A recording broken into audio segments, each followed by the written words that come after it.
This video is called New Polling Drops Bomb on Kamala After Desperate Interview Blitz. I discovered this guy's channel because it came to my attention that my mom watches this guy, and he is one of her main sources for apparently conservative news and information. So I thought maybe, just maybe, it would be really good to go over one of these guys' videos in a way that's nice enough, okay?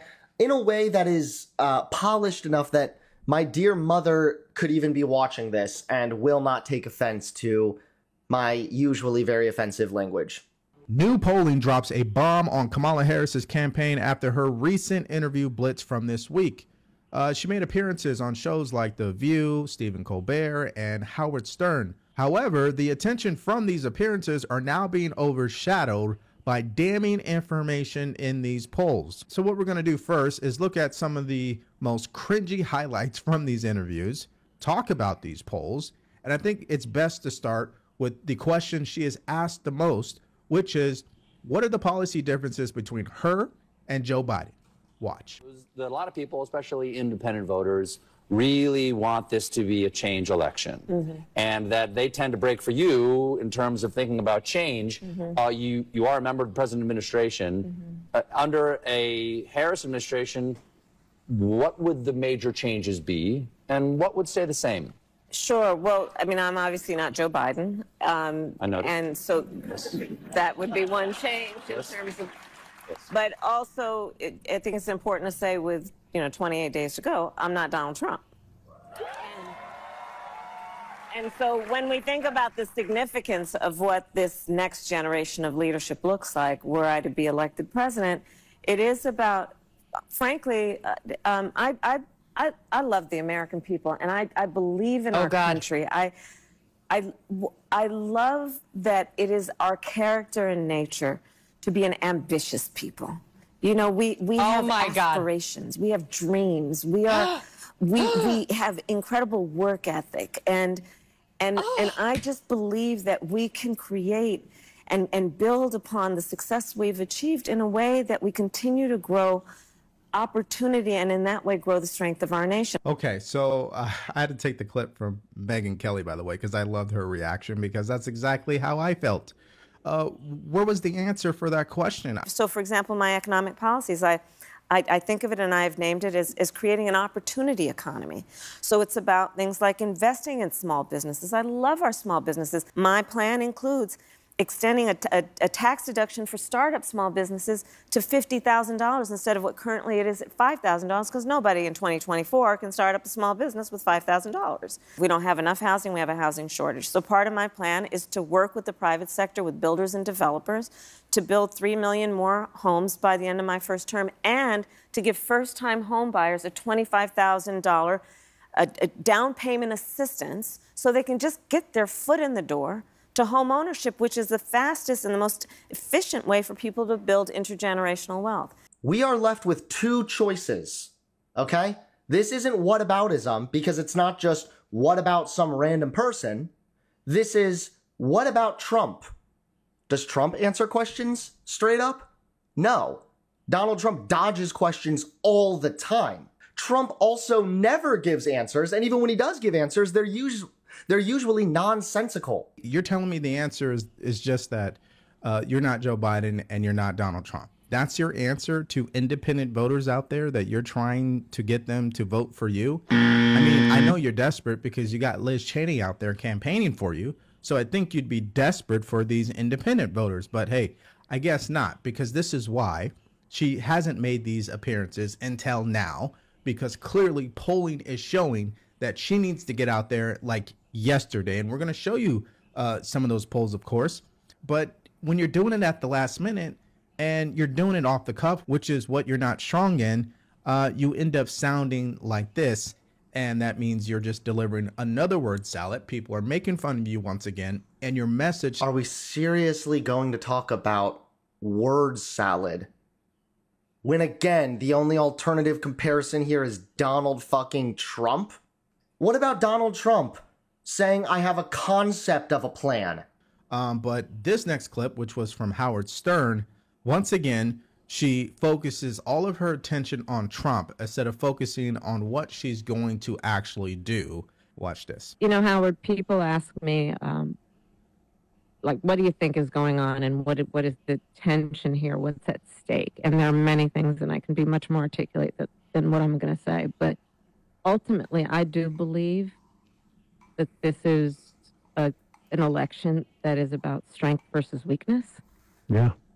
And weakness as projected by someone who puts himself in front of the American people and does not have the strength to stand in defense of their needs, their dreams, their desires, the work that must happen to make sure that we are a secure nation, that we are nurturing and protecting our alliances around the world, that we are supporting America's military, that we are fighting to bring the cost of living down for working families, that we are building businesses, building growth. You're the one that made... That actually was a totally fine... That was a totally fine answer. First of all, we didn't even know what the original question was. It sounded like she was just talking on a podcast. So I don't really see what the problem is right here. Second of all, her rhetoric here is not only pretty good, but it's also appealing to more center or independent voters and even Trump voters, because Trump gives off the facade of strength. Trump gives off the perception that he is strong, and it only works for weak people. Only weak people see Donald Trump and perceive that as strength, because Donald Trump is the opposite of strength. He's insecure, he's selfish. We're still under Donald Trump's current tax plan, which now pretty much only benefits the wealthy. Donald Trump does not actually care much about American citizens. Trump also wants to put more tariffs in place. Tariffs lead to an increase in consumer prices. That means that inflation goes up. This literally contributes to a ton of problems that negatively impacts the American people. I think that Kamala Harris's answer here was actually completely fine. You're the one that made this country experience a border crisis, which creates what? A crime and safety issue, right? And a national... This is a lie. First and foremost, Kamala Harris had absolutely nothing to do with the current border. Second of all, immigration, whether they're legal or illegal immigrants, they actually benefit the economy and commit less crime on average. People don't usually like to believe me on this, so I will go ahead and pull up the stats as well. So, we make use of uniquely comprehensive data from the Texas Department of Public Safety to compare the criminality of undocumented immigrants to legal immigrants and native-born U.S. citizens between 2012 and 2018. We find that undocumented immigrants have substantially lower crime rates than native-born citizens and legal immigrants across a range of felony offenses. Relative to undocumented immigrants, U.S.-born citizens are over 2 times more likely to be arrested for violent crimes, 2.5 times more likely to be arrested for drug crimes, and over 4 times more likely to be arrested for property crimes. In addition, the proportion of arrests involving undocumented immigrants in Texas was relatively stable or decreasing over this period. And defending the needs of our dreams and aspirations, as she likes to call it, well, how are you defending those needs when everything you've been doing has been destroying those needs? You're the one who's caused that inflation, right? Your administration... What? In the United States, wages have been growing faster than inflation in recent months.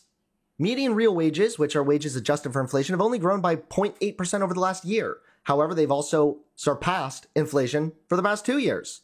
Average wages have surpassed inflation for 12 straight months. This comes from the analysis of Bureau of Labor Statistics, Current Employment Statistics, and Consumer Price Index Public Data Series. Average real wages rise for 12 straight months as prices decelerate faster than nominal wage growth. So are we still struggling? Are we still having some issues right now? Of course. There are still going to be some residual problems here. No doubt about it. However, the problem is being mitigated. The problem is being done away with. Can we thank Kamala Harris for that one? You're the one who's caused that inflation, right? Your administration did that. That's also bullshit, because it was Donald Trump's tax cuts that actually set the stage for inflation. That you and this administration has done contradicts everything that you just said, clearly, right? That's exactly what's going on here. And it's the MO of all Democrats. They say exactly what they do.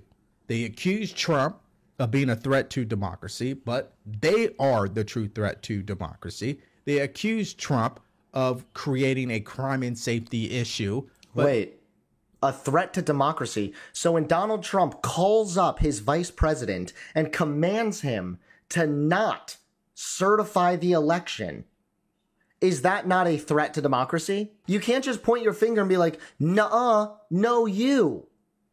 Donald Trump actually has a history and evidence of being a threat to democracy. Now, obviously, voters who have Trump derangement syndrome, who eat MSNBC for breakfast, right? I mean, those individuals will definitely buy into that. But people who are actually feeling the negative effects of this current administration, they're not hearing that. Now, she wants to... Half the negative effects of this current administration are either the result of COVID, the war with Ukraine and Russia, or these problems already existed. For example, people tried to blame Biden for the gas prices. However, if you look at the statistics, gas prices were already going up when Trump was president. So it really doesn't make much sense. A lot of the times when they're blaming the Democrats for these problems, it's because they don't understand the initial cause of these problems.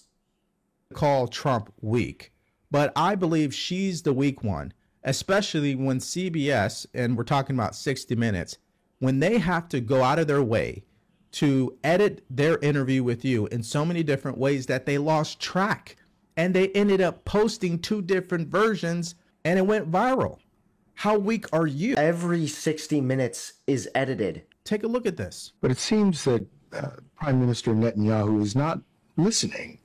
Well, Bill, the work that we have done has resulted in a number of movements in that region by Israel that were very much prompted by or a result of many things, including our advocacy for what needs to happen in the region. But it seems that Prime Minister Netanyahu is not listening. We are not going to stop pursuing what is necessary for the United States to be clear about where we stand on the need for this war to end. So who's truly the weak one, right? So, a couple things. First and foremost, Donnie Darko over here is trying to claim that because the answer was edited or something, it shows that Kamala Harris is weak. However, Kamala Harris, the campaign itself, has already responded to this backlash and have said very clearly, and which most of us probably already knew, quote, "We do not control CBS's production decisions and refer questions to CBS." So Kamala Harris had absolutely nothing to do with the edits or anything being changed. Furthermore, for them to say, oh, this is biased to benefit Kamala or something, CBS News had also invited Trump for a 60 Minutes interview, but Trump backed out because Trump was too scared to get fact-checked. She's been in the room. I like how, by the way, a lot of the criticisms with Trump, it's like, hey, Trump said this thing or tried to do this thing that was a deliberate attack on democracy. Or Trump said that people who burn the American flag should be deported, which is a deliberate attack on free speech. I like how the criticisms for Trump are very straightforward. The criticisms that the conservatives have for Kamala, it's like, look how this private news network edited an answer. Oh, she can't be president. They edited it on TV. Like, so what? And when they had to edit it out and remove it from the official broadcast, yeah, I would say you probably are the weak one. Now, I'm about to show you another example of why she's such a Again, you might even be able to establish some kind of an argument, at least, as to how this plays into lending credence to the claim that there's some mainstream news network bias in favor of Kamala Harris. You could even use that if you wanted to.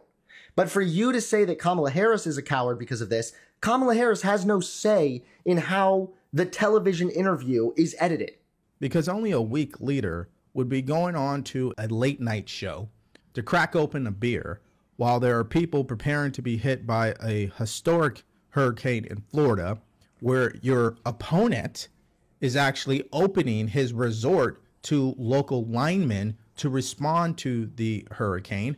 And once again, everything that she says, it always backfires. This is so weird to me. Like, hey, a weather disaster happened.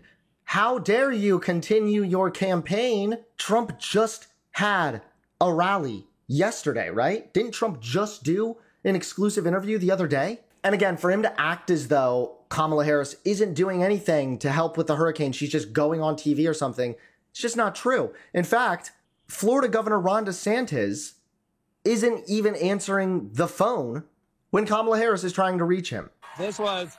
Now, we asked ahead of time, because I can't just be giving a drink to the Vice President of the United States without asking. You asked for Miller High Life. You asked for Miller High Life.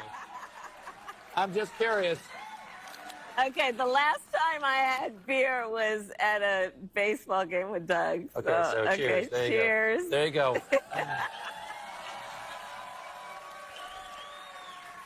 go. Ooh.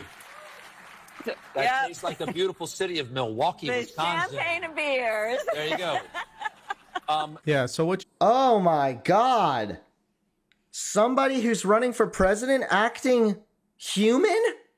What? Oh, why? Let me get my pearls. Oh, I swear I was kind of on the fence about everything, but after I realized that Kamala Harris is just a human being that also likes to drink beer occasionally, that's it. You know what? I'm casting my vote for the rapist. What you just heard was her cracking open the beer with Stephen Colbert. And what you're seeing now is currently what former President Trump has done, which is open up his resort for people who will be responding to the hurricane. So I'm going to repeat it again. Who is the actual weak candidate in this election? We all know it's you, Kamala Harris. Kamala Harris is campaigning. Trump is campaigning. Trump is arguably politicizing the hurricane. He was just touring Georgia, which was ravaged by the hurricane, and he used that to then spread misinformation regarding the Federal Reserve and funds being sent for hurricane relief and whatnot. So Trump is really acting pretty cowardly as well. It sounds like what he's saying is Trump opened up his resort and Kamala is continuing to campaign, and that's why she's cowardly. I don't get it. And getting to what really matters and where the numbers start to tell the real story of this election. And it's just this new poll that just dropped from Quinnipiac University, and they covered Pennsylvania, Michigan, and Wisconsin. This is also known as the blue wall. Why is that? Because historically, Democrats win Wisconsin, Michigan, and Pennsylvania. What Donald Trump did in 2016 was such a shock, okay? It literally threw everyone off. No one saw that coming. And what they're reporting today is it's looking like that's about to happen again. So the bottom line up front, when it comes to the actual poll numbers, Pennsylvania, they have Harris up by 3. So she's got 49. Trump has 46. In Michigan, Trump is at 50. She's at 47. And Wisconsin, Trump is at 48. So this is apparently the new polling that's dropping a bomb on Kamala. Okay, let's go ahead and look at a more reliable thing now. Harris is leading Trump by 2.5 points. Pennsylvania, Harris is up by 0.4. Michigan has Harris up by 0.7. This thing says that Trump is leading her by 2 points. Wisconsin also has Harris up by 0.6. If you go down here, you can see all of the different sources and ways in which this data is collected. 538 is one of the most reliable polling sites around. I would highly recommend it. It's consistently been, for the most part, accurate.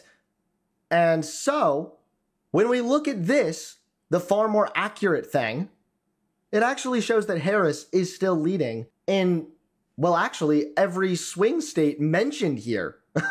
So keep in mind that 538, which we just looked at, fell within the margin of error, which gave 538 a success rate of 96%. So with 96% accuracy, this polling database has Kamala Harris still leading Trump, albeit it's tight, but still leading.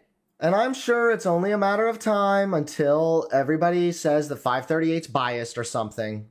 Blue walls, and that's why they say it's a true crack in historical terms.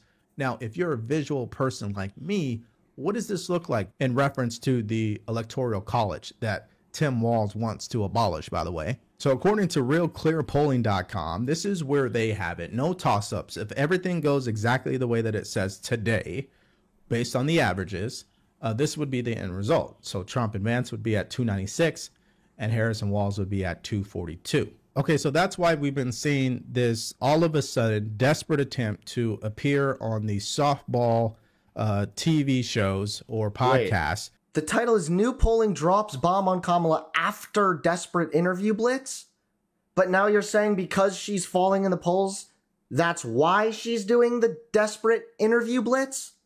I thought her polls were falling because of the Desperate Interview Blitz. This is so obviously slanted and biased in favor of Donald Trump, it's cringe. If you want to support the channel, please consider becoming a member today. Members get early access to videos, access to all the stream VODs, and exclusive access to emotes as well. So if you'd like to support the channel, become a member today.